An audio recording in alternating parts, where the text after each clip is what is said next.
place en demi-finale. Les Sud-Américains font sans Cavani, touché contre le Portugal en huitième, c'est Stuani qui le supplée. Didier Deschamps, lui, a choisi Tolisso pour remplacer Matuidi suspendu.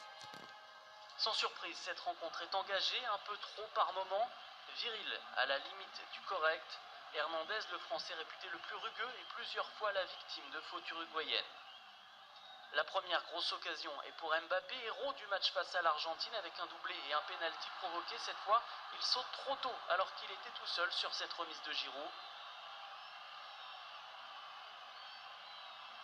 Timide réplique signée Mathias Vecino sur une frappe du droit. Les Bleus réalisent une assez bonne première période, elle devient excellente à la 40e minute. Coup franc de Griezmann, Varane coupe la trajectoire et trompe Muslera. 1-0 pour la France. Il devance Stuani pour inscrire son troisième but en sélection. Le capitaine des Bleus, Hugo Lloris, a les yeux rivés sur le ballon, quitte à ne plus voir ce qu'il se passe autour, mais c'est une bonne chose. Le portier de Tottenham sort l'un des plus beaux arrêts de ce mondial juste avant la pause, sur une tête de Caceres. Cette action ressemblait étrangement à celle du but français. On en reste là, à la mi-temps Uruguay 0, France 1.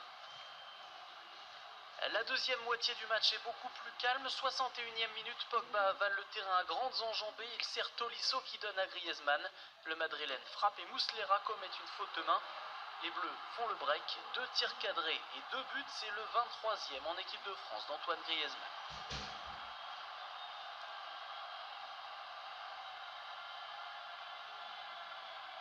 Privé de son avant-centre vedette Edinson Cavani, l'Uruguay n'a jamais su se montrer dangereux dans cette partie. Jiménez craque même avant la fin. Son équipier à l'Atlético Madrid, Griezmann place un dernier coup franc au-dessus avant d'être remplacé par Fekir.